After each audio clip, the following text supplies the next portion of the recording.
ఈ విషయం నా దగ్గర ఎందుకు దాచావు? హరిణి గురించి తెలిసిపోయిందా ఏంటి? అది పూర్వ హరిణి నా దగ్గరికి పాలసీ కోసం వచ్చి నాటకం ఆడింది నన్ను లవ్ చేయడానికే అని నాకు వ్యాలంటైన్స్ డే రోజే తెలిసింది. కానీ ఈ విషయం ఎలా చెప్పాలో నాకు అర్థం కాలేదు. ఎందుకంటే తను ఎప్పుడు నీ గురించి నువ్వు నన్ను లవ్ చేసేది జెన్యున్గా కాదని, ఫేక్గా అని, నువ్వు కావాలని నాతో డబ్బులు ఖర్చు పెట్టించావని ఇలాంటి చాడీలు చాలా చెప్పేది. ఈ విషయాలన్నీ నీకు ఎలా చెప్పాలో నాకు తెలియలేదు. అందుకే ఇవన్నీ దాచాను. అంతేగాని దాయాలన్న ఉద్దేశం నాకు లేదు పూర్వ. హే, నువ్వు ఫీల్ అవ్వకు. అయ్యో, ఎందుకు ఏడుస్తున్నావు? Why are crying? Vijay, Harini చెప్పింది నిజమే. ఇప్పటి వరకు నేను నిన్ను లవ్ చేసినట్టు యాక్ట్ చేశాను. నేను నిన్ను అంత టార్చర్ పెట్టినా కూడా నన్ను ప్రేమిస్తూనే ఉన్నావు. మా అమ్మ సర్జరీకి అంత హెల్ప్ చేసి కూడా ఆ విషయం నాకు చెప్పలేదు. చూడు, ఆ రోజు నుంచి నేను నిన్ను నిజంగానే ప్రేమించడం మొదలుపెట్టాను. I'm so sorry. అయ్యో, ఐ లవ్ యూ విజయ్. ఏడోకు. Thank you. ఏడోకే బాబు, నేను చూడలేను. ప్లీజ్, గర్ల్స్ ఎడితే నేను తట్టుకోలేను.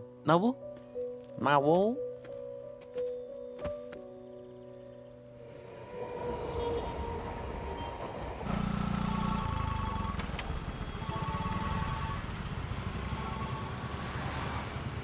హలో. అరే విజయ్, హర్ని ఎక్కడుందో కనుక్కున్నాడు రా. ఎక్కడుంది? నరేష్ స్టీల్ షాప్ దగ్గర ఉందంట. అడ్రస్ పెట్టి చచ్చింది వాళ్ళ నా చేతి. అరే అమ్మాయి అయితే మంచిది, కొంచెం హ్యాండిల్ విత్ కేర్. నేను లొకేషన్ పెట్టు, ఇంటికి వెళ్ళి చెప్తా దాని సంగతి. ఫోన్ పెడా.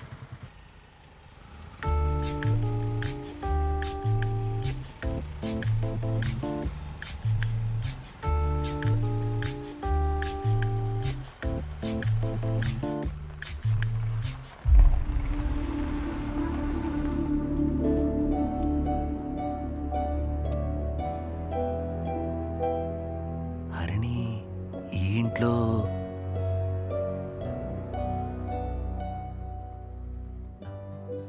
మూర్తి గారు, ఫ్రెండ్షిప్కి వయసుతో సంబంధం లేదనడానికి మా ఫ్రెండ్షిపే ఒక ఎగ్జాంపుల్. మనం మనలా ఉండే చాలా తక్కువ ప్లేసుల్లో బార్ ఒకటి. అందుకనేనేమో అక్కడ మొదలయ్యే ఫ్రెండ్షిప్లు చాలా బలంగా నాటుకుపోతాయి. ఉన్న కష్టాల్ని, రాబోయే కష్టాల్ని క్యాలిక్యులేట్ చేసుకుని బ్రతికే ఖచ్చితమైన ఒక మిడిల్ క్లాస్ పర్సన్.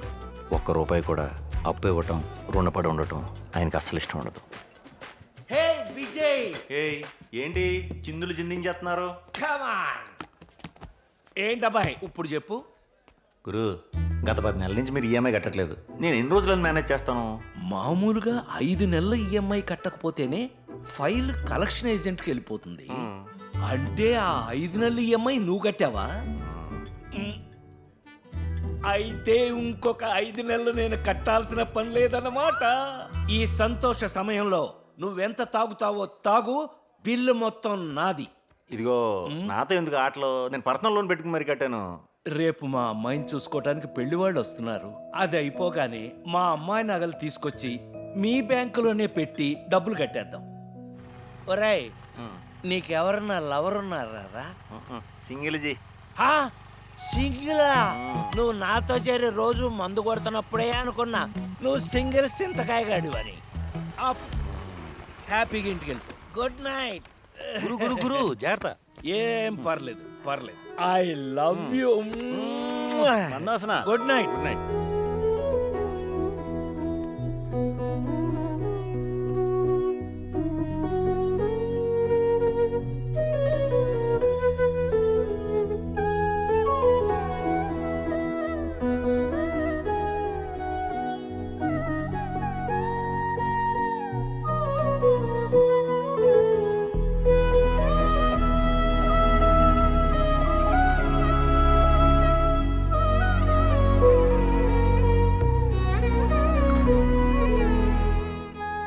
నా కోసం పర్సనల్ లోన్ తీసుకుని మరి మన ఈఎంఐ కట్టాడు.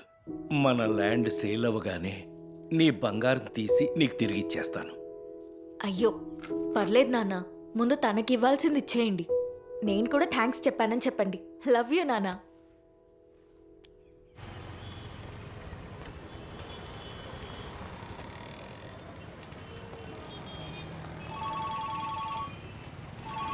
హలో గురు. ఏ విజయ్, ఎక్కడున్నావు? ఎక్కడెక్కడ? ఇదిగో. హే, వస్తా ఉండండి. ఏ నువ్వు రావద్దు, నేనే వస్తున్నా. సరే రండి.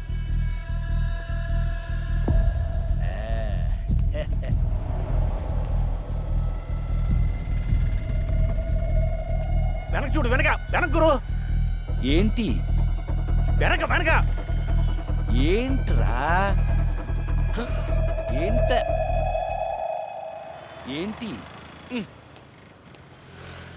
నేను వస్తున్నానుగా, నువ్వు అక్కడే ఉండు.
మా నాన్న నీకు బాగా తెలుసు కదా. నాన్న చనిపోయాక నన్ను చూసుకోవడానికి వచ్చిన వాళ్ళు నన్ను కాదనుకుని వెళ్ళిపోయారు. కొన్ని రోజుల తర్వాత ఒకరోజు నువ్వు మా ఇంటికొచ్చావు. మూర్తి గారు హౌసింగ్ ఇన్సూరెన్స్ యాక్టివ్గానే ఉంది. ఈ నెల నుంచి మీరు ఈఎంఐ పే చేయక్కర్లేదు. ఇది నా విజిటింగ్ కార్డ్. మీకు ఏ అవసరం ఉన్నా మొహమాటం లేకుండా నన్ను అడగండి. వస్తానండి.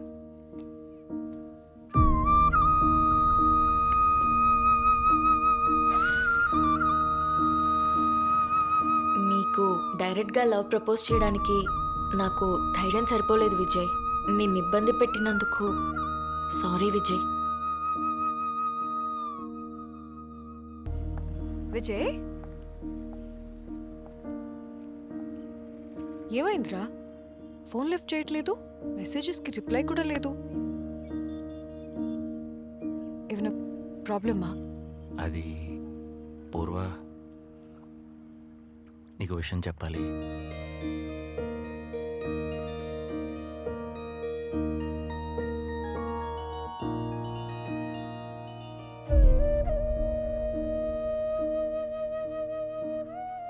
హరిణి మూర్తి గారు అమ్మాయని తెలిసిన తర్వాత షాక్ అయ్యాను. మూర్తి గారి ఫ్యామిలీ పట్ల నాకు బాధ్యత ఉంది కదా. అయితే మన గురించి విజయ్. అదే పూర్వ, నేను నీ గురించి ఆలోచిస్తుంటే హరిణి వాళ్ళ ఫ్యామిలీయే గుర్తొస్తుంది. ఆ తప్పు.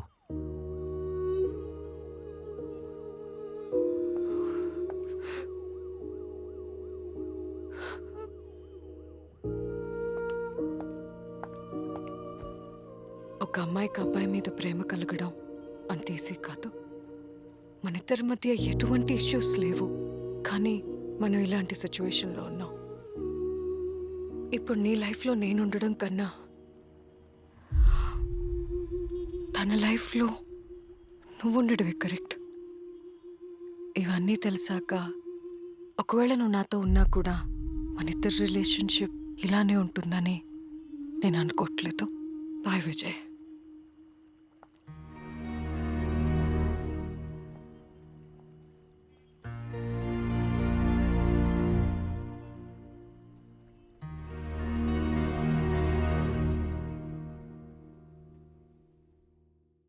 నువ్వు రాండి ఊపుకుంటూ వచ్చాను. నాకేం అర్థం కావట్లేదురా.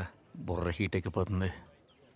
అసలు ఇదంతా ఎంతవరకు కరెక్టో. రే నువ్వు ఎక్కువ ఆలోచించకరా బాబు, నీకు దండం పెడతా. పూర్వ చాప్టర్ క్లోజ్, కొత్త చాప్టర్ ఓపెన్ అయింది. హర్నిక్ నువ్వు అంటే పిచ్చిరా. మరి ఎందుకు పిలుస్తుంది? ప్రపోజ్ చేయడానికి వెంటనే యాక్సెప్ట్ చేశారా ప్లీజా?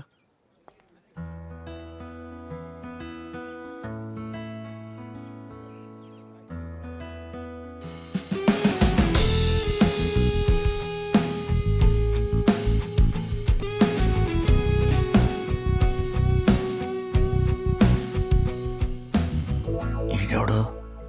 ట్రైనర్ అనుకుంటారా? ఈ మధ్య అమ్మాయిలు ట్రైనర్స్ నేర్చుకుని తిరుగుతున్నారా? ఇప్పుడు మన ఇద్దరికి పరిచయం చేశారనుకో, మనము జాయిన్ అయిపోతాం.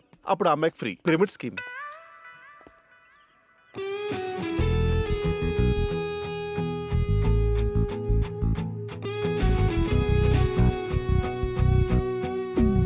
ఏం చూస్తున్నావురా? హాయ్. హాయ్ రణి. హాయ్, ఎవరు మీ పిలాటెస్ ట్రైనరా? చిచి కాదు. బ్రదరా? అంటే పోలికలు లేవు. కజిన్స్, బాబాయ్ కొడుకు. నీకు తెలుసు కదా నన్ను చూసుకోవడానికి ఒక సంబంధం వచ్చిందని. ఇతనే అతను. ఎప్పుడైతే మా పేరెంట్స్ హరిణితో పెళ్లి ఫిక్స్ చేశారో అప్పుడు నేను చాలా హ్యాపీగా ఫీల్ అయ్యాను.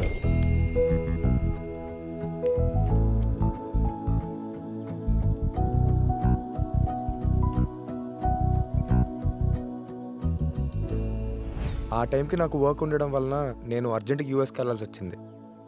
అందుకనే మా పేరెంట్స్ని వాళ్ళ ఇంటికి వెళ్ళి మాట్లాడమని చెప్పాను. నేను యూఎస్ని తిరిగి వచ్చే లోపల హరిణి వాళ్ళ ఫాదర్ యాక్సిడెంట్లో చనిపోయారని తెలిసింది. అదే టైంకి మా పేరెంట్స్ పెళ్ళి క్యాన్సిల్ చేశారు. నేనే చాలా బాధపడ్డా బ్రో. I can understand. తను చాలా బాధపడి ఉంటుంది. అలాంటి టైంలో పెళ్ళి అని అనలేం కదా బ్రో.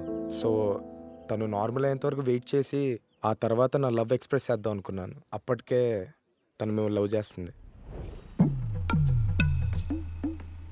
కానీ మీరు వేరే అమ్మాయిని ఇష్టపడడం వెనకబట్టం. అదే నేను చూశాను. నువ్వు పడకు. అందుకనే నా ఫీలింగ్స్ని దాచుకోకుండా తనకి దగ్గర అవ్వడం స్టార్ట్ చేశాను. నిన్ను మర్చిపోవడానికి నాకు చాలా టైం పట్టింది. కానీ నితిన్ నా సిచ్యువేషన్ని అర్థం చేసుకుని నాకు స్పేస్ ఇచ్చాడు. మనం ప్రేమించే వాళ్ళతో కన్నా మనల్ని ప్రేమించే వాళ్ళతో లైఫ్ బాగుంటుంది అని నువ్వే అనేవాడివి కదా.